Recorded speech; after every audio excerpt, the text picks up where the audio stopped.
Hey guys, Terrence here, Neptune Systems with another Let's Talk Reef. Glad to have you all here. Ron Nolmeyer, no, you were not the first one, buddy, but next time you can always try. Thanks, Mike. Antonio here is in here from VCA. I see him down there. Marcus Reef here, DC Reefer. I see all of you guys coming, and we're going to have an interesting show today. It is just me today. There is no Paul, so hopefully that's not going to make too many of you guys hop out of the stream without having Paul here.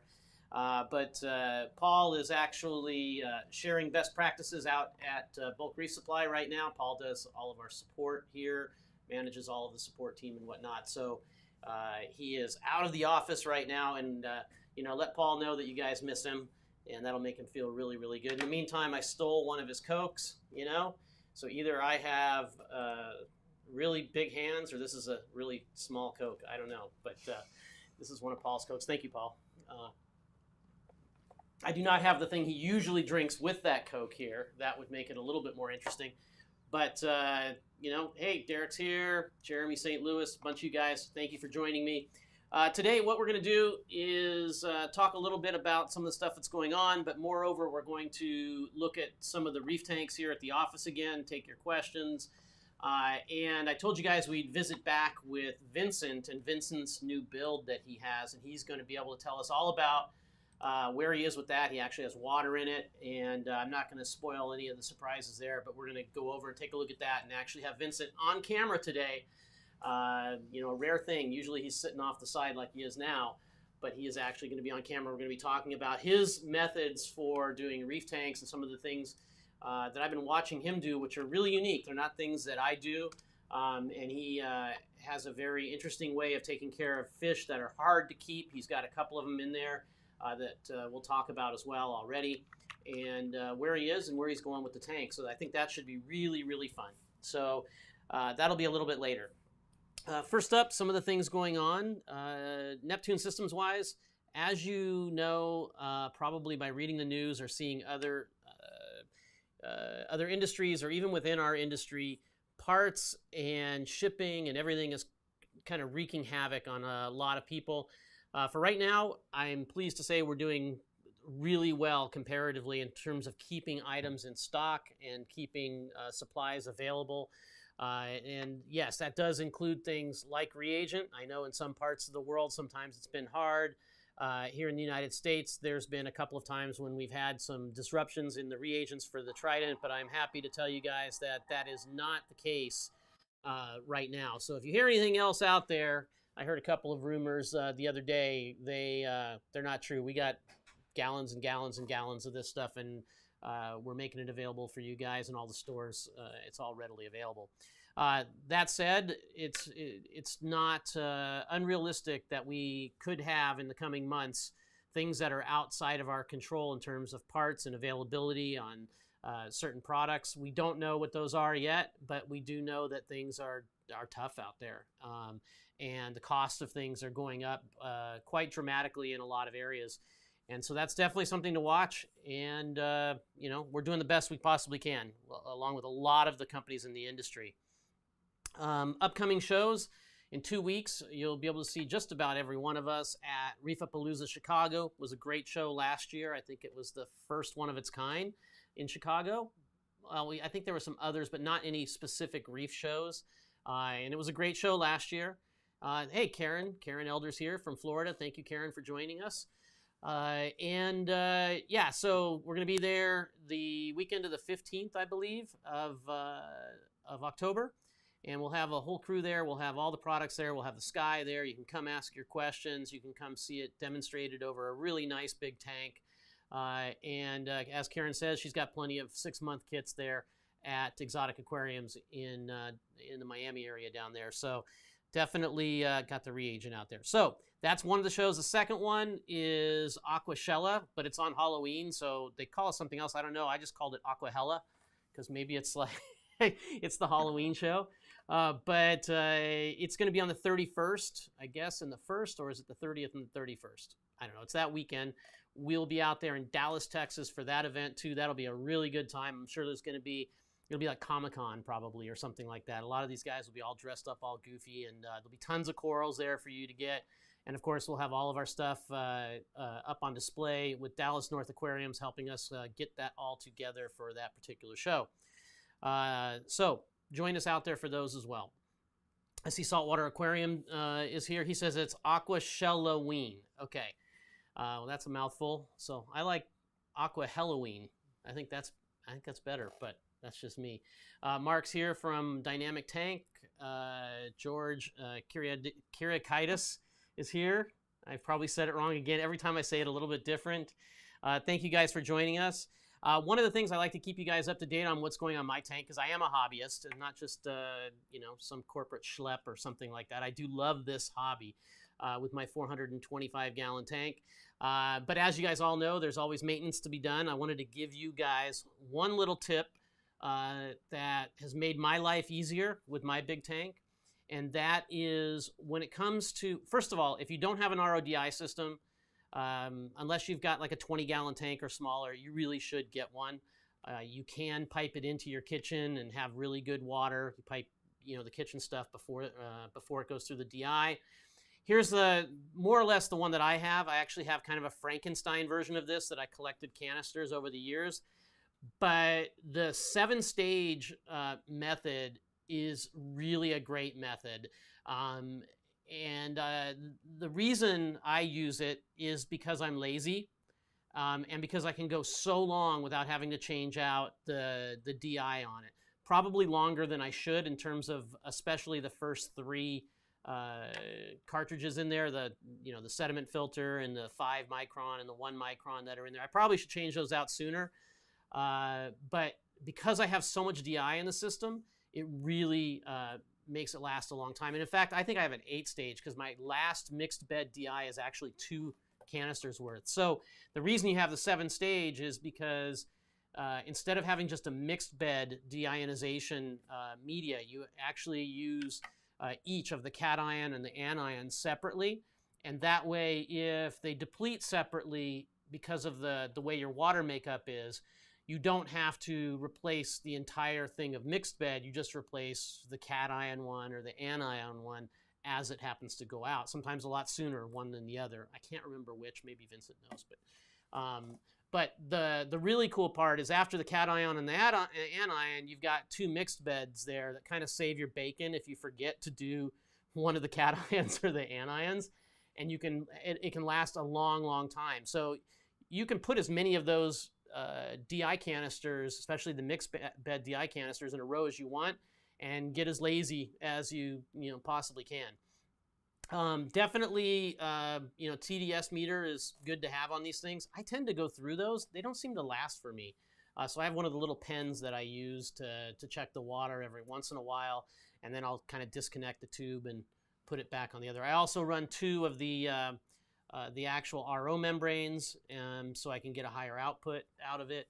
And it does take a while. It takes me to repack those canisters and to do all of that. It takes me about 45 minutes or up to an hour just to get the whole thing all kind of in the back of my thing. But definitely recommend, if you don't have an RODI, you should get one. And if you only have a really simple one, you don't have to go buy a whole new one. You can just go buy 2 canisters with the 2 things that fit in it and add more DI to the system. So that's just a little kind of tip from me. Let's see if there's a question here. Should get a TDS meter built in for the Apex. Definitely engineering's watching that one, I'm sure. Donald Kreisman got the first Sky question here. Can I get away with 2 Sky over a 72 by 30 by 26 tank? And my answer to that is most likely it's going to be just fine, especially in the beginning. It's going to be just fine. It is going to be somewhat dependent on how high you mount them off the tank. If you can only mount those lights, say 8 inches or 9 inches off the tank, and you want to run a full wall-to-wall SPS on that tank, you might have to have 3 of them. Most people are not going to be in that situation. They're going to be able to mount them at, say, 10 inches off the tank, or they're going to be running a kind of a mixed reef, and most of the stuff is going to be more biased towards the middle of the tank. It's not going to be growing in thick. Especially out of the gate, 2 will be more than fine in a tank like that. I don't know if we got any more questions, but so here's what we're going to do today. We're going to go around. I'm going to go look at Joe's tank. We're going to get an update on that. Oh, wait a sec. You didn't show the pictures. We got pictures of some of the corals, don't we? So I'd like to give you guys an update from time to time on some of the corals in my tank as well. Vincent forgot to cue me there. I'll blame it on Vincent. So at the beginning of the year, I might have discussed with you guys that the left side of my tank, I cut it back to like almost nothing. And happy to say that all of these are growing back out. If you saw the intro, the countdown, this is that section of the tank in the intro. And so if you go back and you want to kind of match them up, you can see some of these corals, but most of them have been all cut back. That was done at the end of February this year.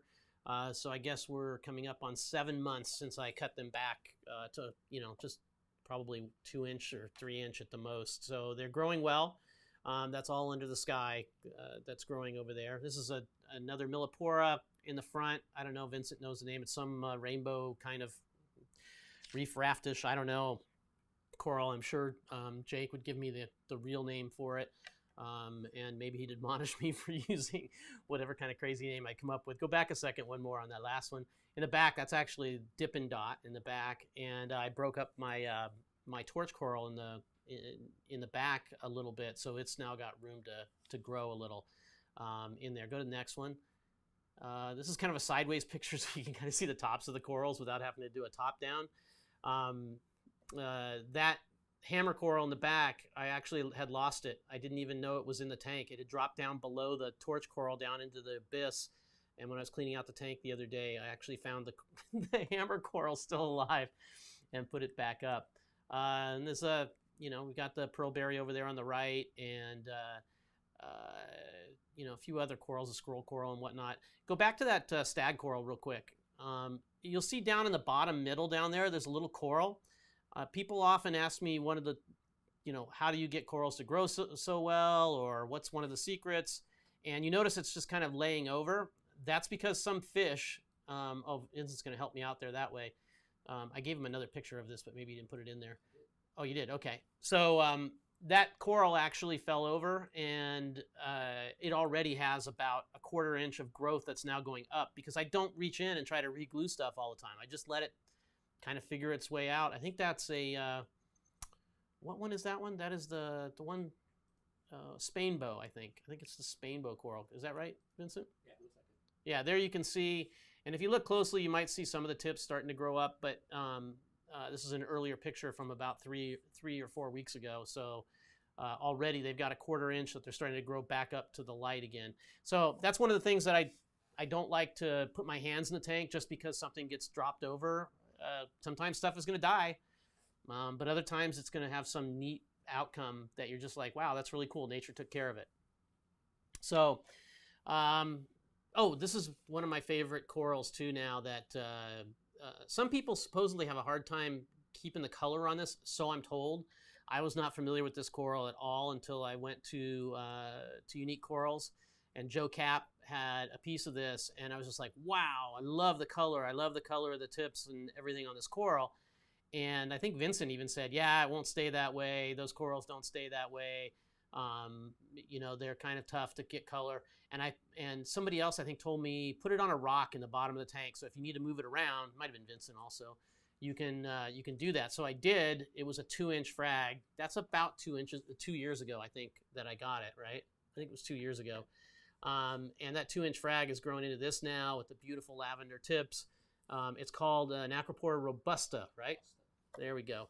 All right, so I got it right. I got the actual scientific name on for this coral. Really neat coral if you can get it. It grows really thick, and it's about 4 inches off the sand bed, so 28 inches from the water or from the top of the tank, and probably 38 inches from the light.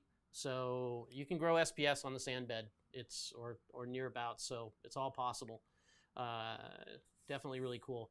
This is a more recent picture. This is I was just happened to had finished feeding the tank, and so if you guys haven't done this with your tank, taking photographs when all of when all the water is still and you point that camera up can result in some of the coolest pictures. This is a hybrid coral that happened in my tank. I might have discussed it with you guys before, where the slime ball and Acropora proteins had gotten blown into a purple coral and created this interesting, you notice not all the polyps are the same color all the way through it. But I love the stalactite and stalagmite kind of action that you get with that mirrored surface. And then that wrasse. What kind of wrasse is that again, Vincent? Solarensis. That's right. And so try that out for yourselves. You know, turn those pumps off and get the water real still, and you know, try to get some shots that way. There's some really interesting things that you can do with it. So anyway, just wanted to share reef stuff because that's what reef people do. And any of you guys want to come on the show in the future, we can share more reef stuff. But right now, I'm going to actually take the camera, and we're going to go see. Nope, I got more. Vincent says, "Oh, look at Vincent. He's helping me out here."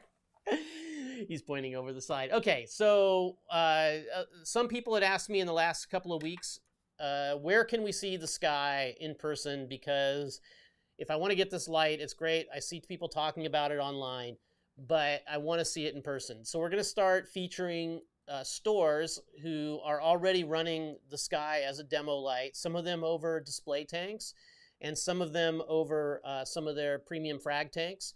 I have a few of them here today. I wanted to share with you guys. So the first one is from One Fish, Two Fish. They're in Nova Scotia, so it's going to get really cold up there pretty soon, I think. But they have it over their frag tank.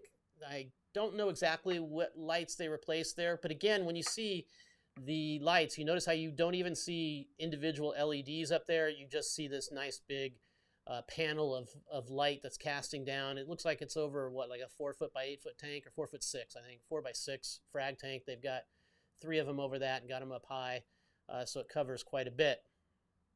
Okay, what's the next one?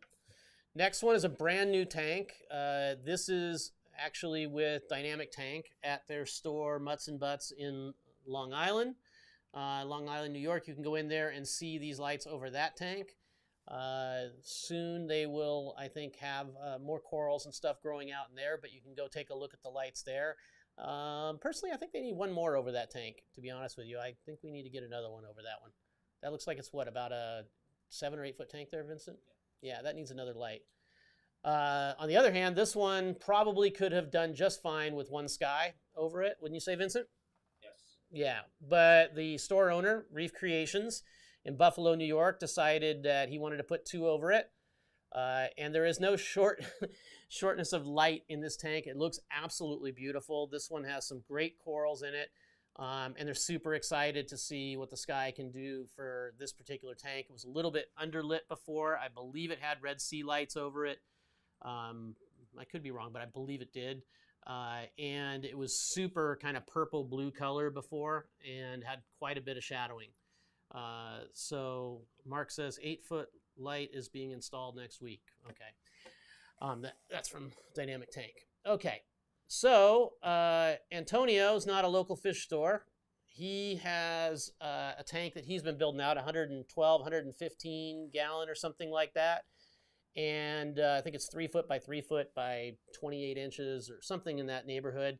And so he decided to put a sky over that. He's making some really awesome mount for it, but for now he's got some 80-20 up there to hold it.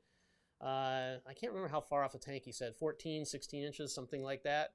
And it looks absolutely gorgeous. Is this a video, or we can't do the video? No video? Anyway, he does have a video out there on YouTube. Antonio owns VCA, the guys that make those cool little flow pumps, and he also does the salinity kit for us. So very cool. And Karen, I see Karen's here. Karen, you get that beautiful display tank going, get the skies over it, and we'll feature you guys in 2 weeks. Bert's Pet Center has an 8 foot tank there, it looks like. He's got all the Apex demo stuff on there, and he's got 3 skies over it, lighting it up beautiful. Bert's Pet Center is in Kentucky. So if you're around Bert's Pet Center, drop in there. You can see the sky. Who do we have next? Limited edition coral. Okay, these guys are in, I think they're in Antonio's neighborhood down there in Arizona.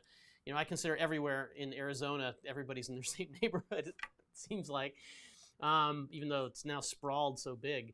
But this looks like a zero edge tank.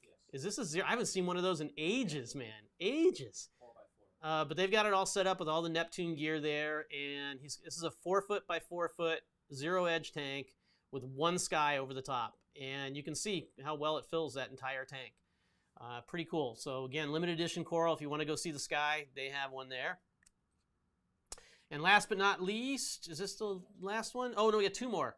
Aquatic Marine in Knoxville, Tennessee. Wow, beautiful leather right in the middle. This looks like it's a 6-foot tank. Somebody was asking me earlier today, how many do I need on this stream? How many we need over a 6-foot tank? And I think it's a 6-foot. Is that a 6-foot? I think it is. We're going to call it a 6-foot. So he's got two skies over that beautiful leather, and you can see it's lit really nice. So that's Aquatic Marine in Knoxville, Tennessee. And then up in Winnipeg, Manitoba, another nice warm place, we have Concrete Blonde Corals, who took one of their main frag tanks and converted it over to 3 skies. And that looks pretty amazing. You saw it in kind of the blue form. Now you can see it with a little bit more whites on. You can get a lot more of some of those other pigments in the corals. You can see across their whole shop there with it over that frag tank. Looks really, really good. So there's a number of places now that you can go see them, and expect to see them in a lot more stores over the coming weeks. A lot of stores are putting up demos as we speak. We'd like to have a few more of them on today, but they hadn't even got pictures yet. I think LAX Aquarium still owes me one if he wants to get on the program, and a few others. So definitely. Oh, and look, Karen says she's going to have down there in Miami. Yeah, by Friday. Excuse me while I take a sip off of my mini Coke. All right. So Vincent, am I on track now? Yes. All right. So now we're going to go and take a look at some of the office tanks. We've got Joe's tank. We've got a new tank from one of our support people, Luis. If you guys have ever called in and talked to Luis, he's got a little innovative marine tank over there that has been, it's kind of been donated down from person to person in the company. And then we're going to come back and talk to Vincent about his tank. So let me get over that way. And let's see. Bear with me here while Vincent turns us over. All right. So let's see. Oh, here's our front lobby, by the way. And here is Joe's tank, which is looking really, really good. As you can see, as the camera adjusts to the light a little bit, this is without any filter. So one of the big advantages of the Sky when you have a really nice tank, and if you guys have been following along with us for some time, you know that Joe started this tank about 1.5 years ago, and it's been under the Sky now for about a year, and stuff is just going nuts. The coloration is amazing. He's really done a great job with this, and some of you might recognize some of the named corals. There's a Walt Disney right up there that you'll see. You'll see an old Garf bonsai here. Looks like a was that fox flame? Okay, fox flame. There we go. You got one that didn't make it. Don't know what happened there. But you can see all the range of the color in here, and the shadowing doesn't really exist. It's just got really good. Oh, look at that. There's a mandarin back there. See a little mandarin back there? I've never been able to keep those because, well, they're just kind of... We're going to talk to Vincent because Vincent has some insight on mandarins. Look at that guy. Very cool. It's got some torts in here. Just all kinds of great coral. Even a clam down here in the sand. And that's Joe over there. And he does some of the cool software for the Sky and for other things that you've seen. Joe's one of the guys who's key in working on all of that stuff. Now, there is one thing that is kind of interesting in the tank. It does like Aiptasia. So we've got to try to get rid of these Aiptasia. I know there's lots of different ways to do it, and Joe's tried, I think, pretty much every one of them. But I think we're gonna employ the filefish on here and try to get it figured out. So that's the progress on Joe's tank. Now, let's go over here, and we're going to march over to this next tank. And Luis doesn't look like he's here, so I can't even interview Luis. Look at that. This is Luis's tank. Luis used to have a little tiny innovative marine that he got rid of. This used to be Russ's tank in Russ's office, and then it went to Alan's office, and now he is taking care of this. So pretty cool.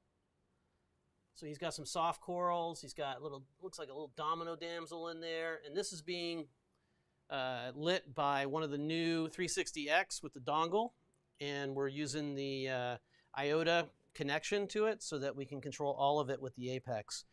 So very cool that Luis is into having an aquarium and helping you guys out on the support side.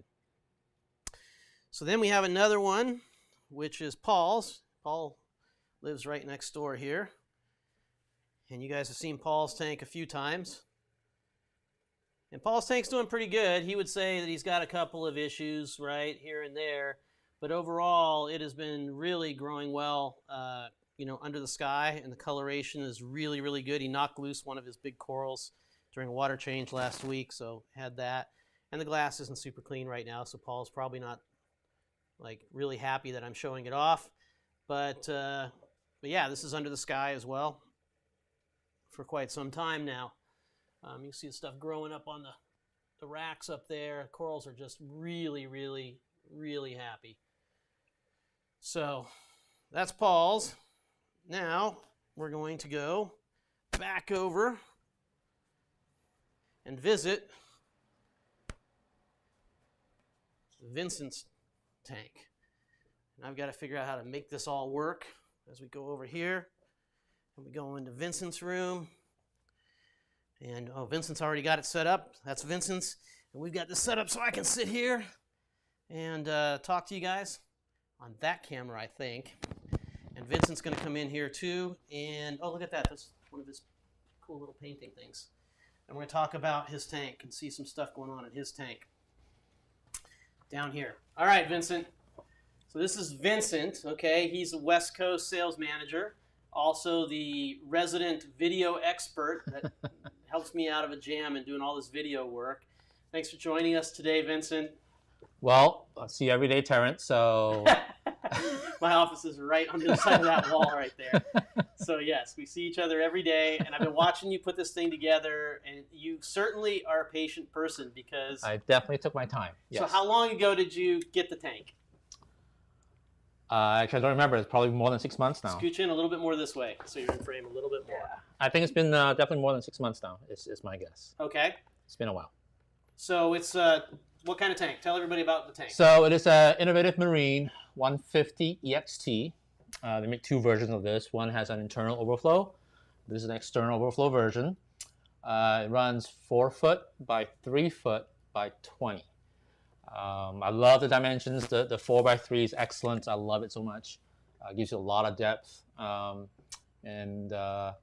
It comes on a steel stand, which is excellent, versus all the composite and wood stands. This is going to last forever and ever and ever. It's aluminum or steel? It's aluminum. It's aluminum, yeah. It's aluminum. And it's really easy to put together. Some screwdriver, everything comes together. It's like a jigsaw puzzle. I love it. The sump is made by a local guy, Ocean Flex. It's made to my specs. There are certain differences here. There's an extra bulkhead available here for me to run a UV or whatever else I need. I've got 4 drain holes, 3 are being used right now. The third one is for me to put the UV, the return back in. A lot of push connectors for me to do dosing or pulling water for the Trident and stuff like that. Running 2 cores, 1 on each corner. And I'm getting about... I can shoot you this way, too. Yes, you can. I'm getting about almost 800 gallons through it right now. Okay, so so the tank is like a lagoon style, isn't that what Correct. They call it? Yes. Okay, and you chose that because... Well, I chose that because I love the depth, the 3 foot. Most tanks are in a 2 foot range, and it's just a little tight for me to have the rock work, to have that look where you actually see that depth. Right. And be able to have corals going outwards, not just up. Right, and the other thing too is I get up and you guys will see when you come into Vincent's office, right? You come in, you see that part of the tank, right? So you get that nice wide side view of the tank, which is really cool. It's definitely a neat look, and at the height it is, it's perfect for your desk over there. Yes. You know, and so what are some of the things that you specifically chose? So in the tank, I see real reef rock. That's correct, real reef. There's a couple of Pukani rocks that were left over from Joe's build. Okay. That I absconded. But on that, it's all real reef. We share. Yes. There is, I use plate. I use a lot of the base rock. I love it. You like the real reef stuff? I love the real reef stuff. Love the real it reef works stuff too. so well. It's not finalized yet. I'm still working on the rock work, but I'll break up small pieces. I'll build some arches and stuff like that coming out. Now, sand instead of bare bottom? Sand's not bare bottom. I thought about bare bottom, but it just doesn't sit well with me. I like the sand. I like wrasses. Right. And sandbarring wrasses are one of my favorites, helicores. So my thing on that is I would much rather have a little piece of algae or a gross snail shell or whatever on sand, right, than having a bare bottom that has stuff floating around and spinning around on it or looking weird. Yeah, the thing with bare bottom too is everybody says it's easy to clean. Yeah, you gotta siphon all the but in the corners it's hard to get to, and then you get coralline algae growing on it. And as soon as stuff starts growing, you can't get in it. Yeah. I don't know. I'm sand. I think it's. I love sand. No, the ocean is sand. I like sand. It just finishes and the other thing too, and we discussed this too the other day, which is I'm going to change out some of my sand in my tank because it's kind of getting old and there's clumps and there's other things in there. And Vincent's like, oh no, I never touch the sand, right? No, in my 190 at home, my sand's about 3 inches tall, and I never touch the sand. I have sand stars in there. I have all kinds of creatures living in it that churn the sand up. I was just telling Terrence the other day too. I put in a cucumber on I think the first month or so when it's ready. It's about that big, You can't see it, and now it's about that big. I just saw it the other day. It's giant. And it's awesome to see life in the sand. I put one in my tank and it just disappeared. Oh, yeah. I have no idea where it went. Somebody said, oh yeah, you need it, and a sea hare too. Somebody else said, you need a sea hare for algae. And I was like, okay. And then I heard somebody else said, oh, those things can kill your whole tank. And I was like, well, thank you for telling me that before I stuck it in my tank. Right. And then it just disappeared. Right. So evidently it didn't kill the whole tank. Right. But it disappeared. Yeah. Okay. And so how long did you put water in here for? Is it a fast cycle or? The water's been here for a month and a half now. It was a very fast cycle. I used a little bit of rock from my other tank.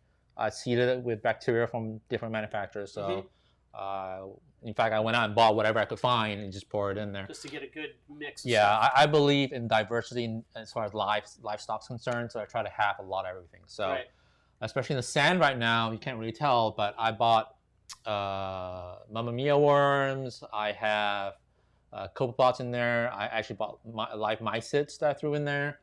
And then incoming. So lots of microfauna. You actually purchased microfauna. Correct. I love that. Tank. Yep. Okay. I believe it helps in the upkeep of the tank. I agree with you. I've always been the situation where I think I get it from other people, right? Because I'm less worried about pests and stuff, and some people get freaked out. So I'm like, you, reef hobbyist, friend, give me a cup of your sand, right? Yeah, totally. And dump that sand in, and there's going to be enough of the larvae and bacteria and all of this stuff. Now, granted, I know they have an awesome tank, right? I'm not going to the guy who has dino problems. Give me some sand, please. I want some of those. Right. So what about dinos? Are you afraid about dinos? It's a problem that may or may not happen. I did have a bout of it in my home tank, and I tried all the fixes and nothing worked up until I decided to just go all out. I did a coral bomb, which means I bought a lot of coral. Oh, okay. Stuck it all in there, and I fed the tank heavily, and the dinos went away. Oh, interesting. So I tried Dino X, I tried Blackout, I tried everything, and nothing worked. Right. So I did the reverse, basically. Yeah, I do think it is. It's an amount of diversity too in the tank. Kind of a situation. And by getting a ton of that coral, you probably also brought in a bunch of diversity that came with that coral. Correct. And we just don't know. We just don't know what is happening in these tanks. Lately, they're doing these tests for all the different bacteria, which is neat, but it doesn't really tell you anything because you don't know what the right recipe is. Yeah, what is bad? Yeah. What is the bare minimum you need, right? Right. You might know one or two really bad strains if they're off the chart, right? But you're not going to know what the right recipe is for having everything right. Right. Oh, look at that. We got a little guy coming out over there. There he is. And my copper band. Look at that.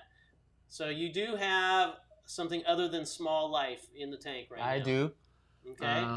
There is a copper band and there are 2 mandarins in here. Okay. And if I sex them right, there's 1 male and 1 female. Wow. So how do you do that? Is it like chickens? There they are. There they are. There they are. You see them? Oh yeah, right up on the rocks. Look at that. 2 of them. There's 2 of them. Look at that. So the male has a long spike, dorsal spike. Okay. So that's easy.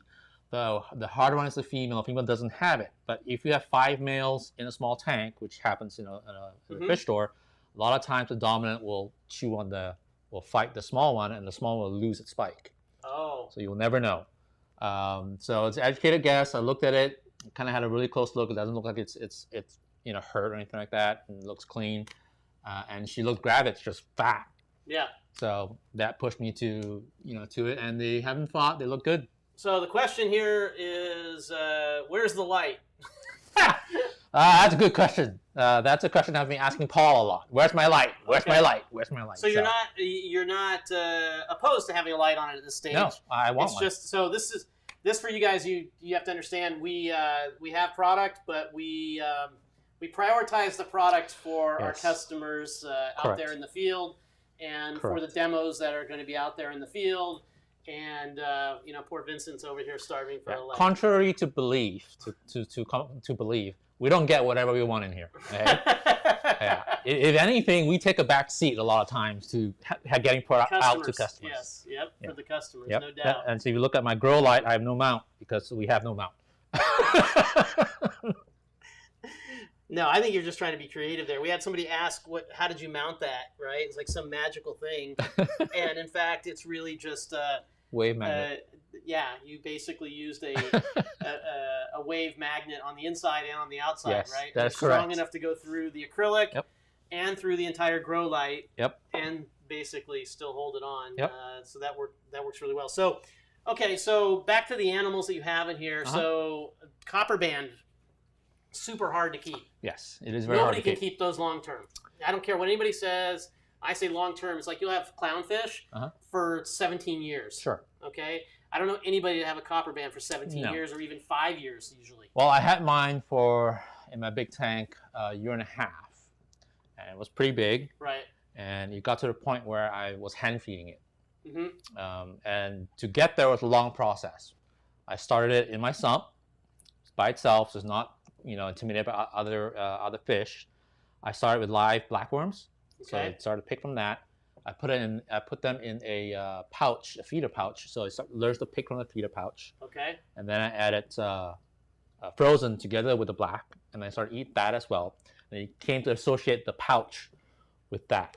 Right. So when I introduced it to the main tank, I moved the pouch together with it. That's pretty much like, hey, Mikey, he likes it. Yes, correct. So pouch is in the corner, in the quiet corner, and when I feed the tank, because basically I feed the whole tank first. Everybody eats till they're satisfied. I feed like you. It's a big chunk. Right. Everything goes in. Right. They go after it, and the copper band is hiding in the corner. And then I put the pouch in, and it goes after that. So that's how I got mine to eat. And then eventually, it got brave enough to come out and start pecking off the water column, which is awesome. And then I started hand feeding it. Okay. One of my favorite fish. I lost it because I had a Magnifica, an anemone, a Reederite. Yeah. It was about 2 foot. It's awesome. I love it. Yes. I had a pedestal built for it, set it up in my tank. It's away from any other rocks. It couldn't go anywhere. But one day, it just kind of grabbed the side of the tank and just walked into my wave and wiped my tank. So that's how I lost it. The whole tank, huh? My whole tank. Wow. So that was a sad day. Those are hard lessons on the anemones. I can tell you right now, Nancy, right? Every time we go to one of the shows or whatever, and she'll be with us at Aquashella Lean. Just done very well. She always sees those really cool, like bubble tip anemones. Yes. And she's like, "Oh, we need to get one of those." I'm like, "Nope, not happening. Why not?" Well, we should have another tank, which means you should take care of another tank so I can see an anemone in I'm like, no, not going to happen. So I will say that there are plans for an anemone in here. There are? Yes. Okay. It'll be a hadoni, it'll be sand dwelling, so it'll stay on the sand. A what? Hadoni. A hadoni. Yeah. Okay. So it's a carpet nem, and so it'll stay on the sand bed, hopefully. So they'll only eat things if they swim into it? Yeah. Okay. Yeah, pretty much. That's the hope anyway. And then we'll see. Okay. And then we'll see. And so the mandarins are hard to get to eat stuff too. I saw a bunch of stuff swimming in here. You had brine shrimp in here. So mysid shrimp. Okay. I added some mysid shrimp in there. The hope is that they will populate the tank and breed. Okay. And they're actually useful for seahorses and stuff. So Antonio says he has his first copper band for 6 years. So I stand corrected. Okay. Yeah. The top shelf. No, TSM. TSM. That's in England. Yeah. I can't remember. They sell copper bands that eat frozen. Yeah, that's pretty good. So yeah, absolutely, it's possible. But you had a marginalis. Yeah, two. Yes. So I have heard that the marginalis, which come out of Australia, will do better than the copper band. And in fact, I did have a copper band and a marginalis at the same time. And the copper band died within probably 3 months time frame. Mm-hmm. I don't have the patience or anything to do what Vincent does. It goes in the tank. I chuck food in, and if you eat it, you're gonna stick around. If you don't, it's definitely the strongest survive. So that's the way it goes in my tank. But the marginalis did survive for quite some time. I think I had it for about 2.5 years in the tank, and I want to get another one, but I never see them available anywhere. But yeah. I'll let you know. So that and the multi-bar, I love both of those. The multi-bar angel? Oh, God. That thing's gonna disappear in your tank. They're beautiful though. They are, but it's They're like so beautiful. Just so you know, the new catalog, I'm going to put the multi-bar back on the cover again because it's just so nice. Your powder blue is going to kill it. I mean... Yeah, I know. I can't have it, but I got a dream. I got a dream. Okay, so what's the theory and stuff in the sump? Now, by the way, he doesn't have an Apex, board going correctly yet on this or anything like that. So I've been slacking. But what's the theory on your sump? Because it is a little bit different here than some people will have seen. It is a little different. It only has 3 chambers. So this first chamber that you see here is going to be the refugium. There's no bubble trap or anything like that in the first part where the drain comes in. I make use of the flow that comes in from the drain. So this is normally where people would have filter socks. Correct. Right? So no filter sock tank, which I don't run a filter sock either unless I'm doing cleaning in the tank and wanting to get stuff out, and then I'll stick one on, forget about it, and my sump will overflow. Yes. And then Vincent will have to come rescue me. Yes. But I agree. I like the idea of no filter socks and the kind of refugium area, which is very similar to how I run my tank, just a lot bigger refugium. Yeah, the reason for taking out even that section where a lot of people have that overflow part for bubbles and stuff like that is to have to maximize the area for refuge. My take is I want as big a refuge as I can because that's a refuge for, again, microfauna. Right. For it to grow and stuff like that. So far so good. I added the crushed coral in there just to have a little bit more detritus actually. So we forgot to give a plug for Algae Barn. So all those goodies that you bought are all from Algae Barn? That's correct. So Algae you Barn... You gotta at least plug them. And Vincent paid for them. He didn't get them for free for all you guys that are wondering. Algae Barn Maybe the pods. next one's Algae Barn will hook us up. I love Algae Barn pods. I got them from Sean at Algae Barn. The Chaeto also came from them. Nice ball. It's growing really nicely right now. Yeah. Love their stuff. I also have Fido from them. It's good company. I love Absolutely. it. Yeah, they work really, really well. Out there. Yep. So, you got the crushed gravel down in there, which is like the stuff you put in the calcium reactor, right? Yes, that's correct. And that's so pods can live in there? Correct. So, and to collect detritus. A little bit of detritus, and for pods and all that to have a home to live in. Do you expect to move that aside at times and then suck out the detritus, or it will be in there forever and it'll be your own miracle mud? Yes, basically.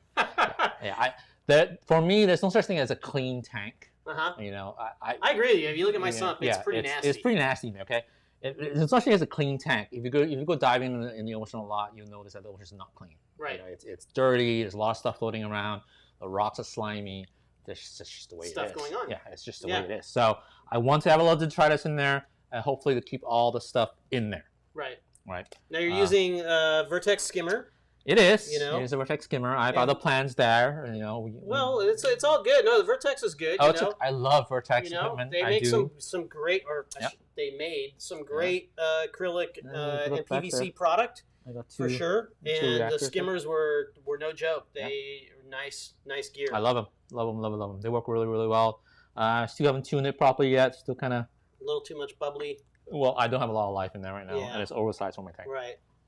Okay. So basically, this is sized for a big skimmer and an extra core pump, And I have my heaters down here inside rather than in this chamber because that's where my temp probe is. Okay. So I have it after, which is downstream, and then my two core pumps live in here. The core pumps are... So they don't run on the same circuit, they run on separate circuits, the core pumps? Flow-wise? Yeah. Yes. Yeah. They run on separate circuits at 2 returns here, So individual. One goes that way, one goes that way, individually. And I'm running them about 30% right now, and I'm seeing about 400 gallons. Cool. Yeah. The way I size them is different. The piping coming out of the cores are actually 1.5. Okay. Because when you have a barb fitting, it goes down one size. Okay. So my barb fittings are actually ID 1.25, and then I have 1.25 hose into 1.5 and out 1 inch. So basically, I maximize the flow on this section of the pipe so that I have maximum flow on this section of the pipe. Okay. And that's how I got 400 gallons and running at 30%. And so, programmatically, if one of them goes out, the other one can still run the tank? Yeah, not does at it all. Raise the flow rate when it does that? Mm-hmm. Very cool. So, yeah, you could definitely see that. If I want to, I can program it based on the flow, but we'll see.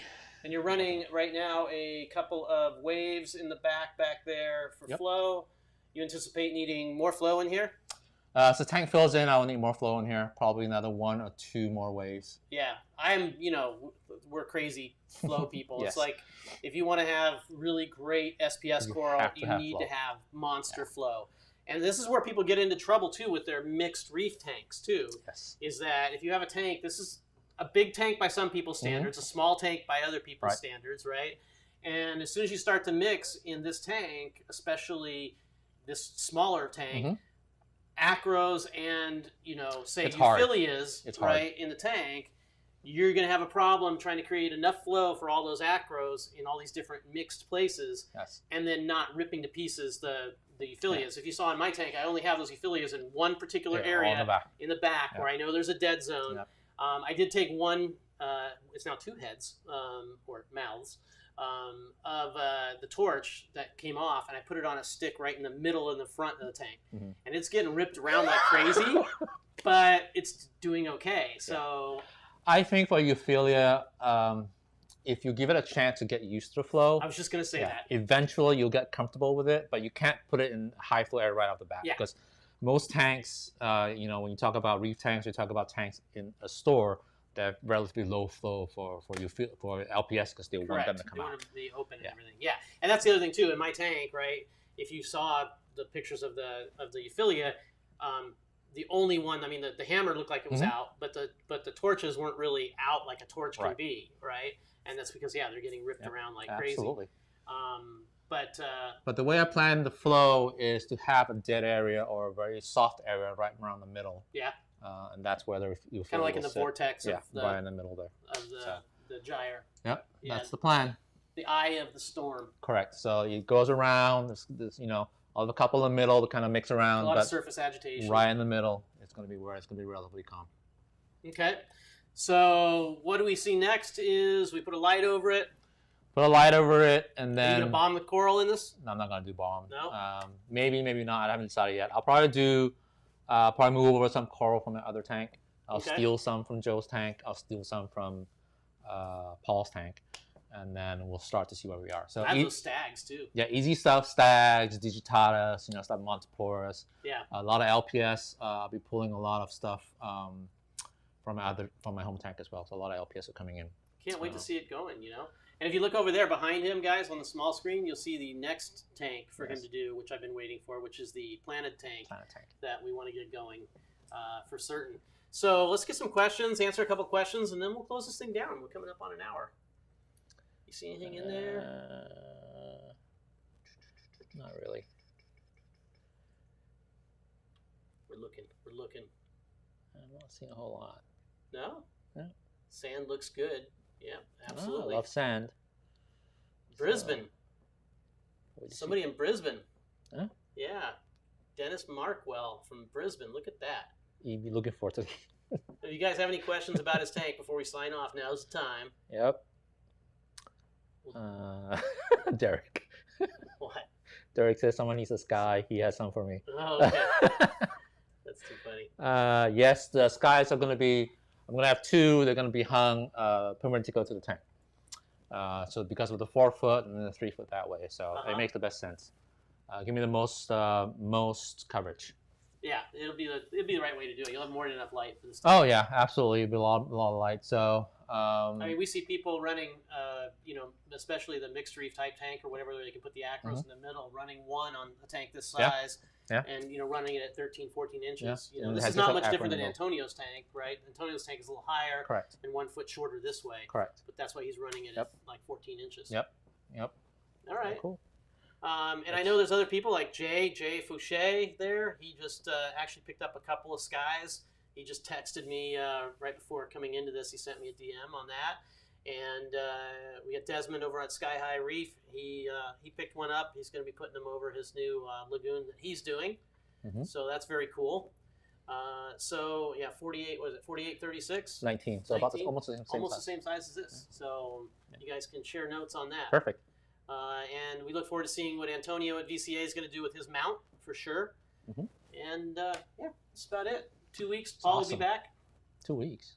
Oh, 2 weeks for that next show. For the next show.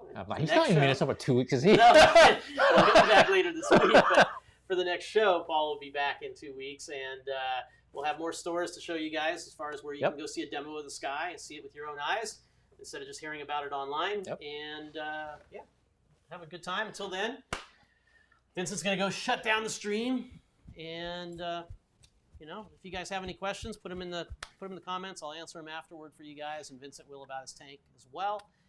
And until 2 weeks from now, enjoy those fish. Take care, guys. See you.